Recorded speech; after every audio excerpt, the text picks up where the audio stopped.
پارتی دموکراتی کوردستان ئێستا کە شێوازێکی تیرۆری پەیڕەو دەکات، ئەویش لە ڕێگای یاسا دەوێت کۆتوبەندەکان یان بێدەنجیەکان لە ڕێگەی یاسا بکات.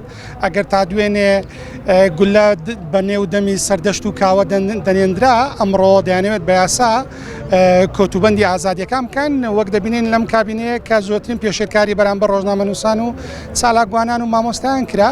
ئێستا پارتی دموکراتی کوردستان دەیەوێت لە ڕێگەی زۆرینەوە کە لیستەکەی زۆرینەی پەرلەمانیە و لەگەڵ هاوپەیمانیەکانی ئازادیەکان زیاتر بەرتەسک بکاتەوە.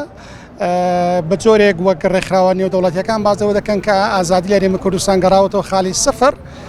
لە ڕاستیدا ئەم یاسایە کۆتوبەندی ئازادیەکانە، چونکە پیرۆزیەکان سیمبۆلەکان دەبێت تعریفی بۆ بکرێت. ئەگەر لە لای پارتیەکان مەلا مستەفا پیرۆزە لای هەموو کوردوان نییە، ئەگەر مەسعود بارزانی لای ئەوان پیرۆزە لای هەموو کوردوان نییە، بۆ هەتا دوایی بۆیە دەبێت ئەم یاسا ڕێگری لێ بکرێت بە پێچەوانەوە. ئەم یاسایە وا دەکات کە هەر هەمومان لە زیندان بین، زیندانەکان دوزار بەشی هەمووان ناکات. بەلای منەوەی شتێکت پیرۆز نییە. لە وڵاتان ئاڵا دەکرێت بە جلوبەرگی ژێرەوەی ژنان، و لە فەڕەنسا دەبینین محەممەد درود و خوای لەسەر بێت کە لای ئیسلامەکان زۆر پیرۆزە و هێلی سوورە، بەڵام لە فەڕەنسا کاریکاتەری لەسەر دەکرێت. بۆیە مەسلەی پیرۆزیەکان ئەم جارش دێ لەمەوەی شتێک پیرۆز نییە و ئاڵاش پیرۆز نییە. هەموو شتێک مافی با بڵێن یان شانی ئەوەی ڕخنەی لێ بگرێت. خەڵک و ئەمڕۆ ڕخنە لەخوا دەگرێت کە دروستکەری مرۆڤایەتیە، کەواتە هیچ شتێک پیرۆز نییە کە مرۆڤ ڕخنە لەخوا بگرێت، ئەی بەندەکانی خواچین.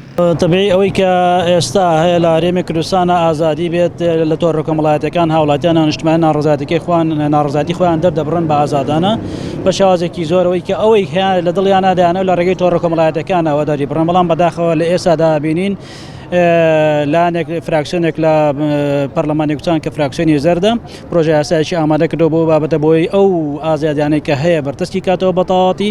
و مەبەستی پشتی ئەم پرۆژە یاسایەش بە دڵنیایی ئەوەیە کاتێکە ئەگەر هات و قسە بە ناوی ئەوان کە ناوی ئەنیان ڕەمزەکانی خۆیان بڵێت زیندانی بکەن یا خۆت غەرامی بکەن بە شێوازێک لە شێوازەکان، ئەمەش خۆی لەوەدا دەبینێتەوە کە پارتی دموکراتی کوردستان بە شێوازێک نایە ئازادیەکان فراهم بێ بۆ هاوڵاتیان هەرێمی کوردستان، و دەیەوێت ئەو حکومەی عسکەرتاری کە لە بادینان و دوو هەولێرە پەیڕەوی دەکات سلێمانیشە بە هەمان شێوە پەیڕەوی بکات، بەڵام بە دڵنیایی ئەمەی لێرە بۆی سەر ناگرێت. ئێمە وەکو چالاکوانان، وەکو ڕۆژنامەنووسان، وەکو هەموو کەسایەتی و ڕۆشنبیرەکانش دژایەتی یا بەمانایەکتر بەرهەڵستی لەم جۆرە بیرکردنەوانە دەگەین، چونکە بەڕاستی ئەمە کۆمەڵگە بەرەو لە ناوچوون و وارووا کۆمەڵگە بەرەو لێوارێکی ئاقارێکی خراپ دەبات.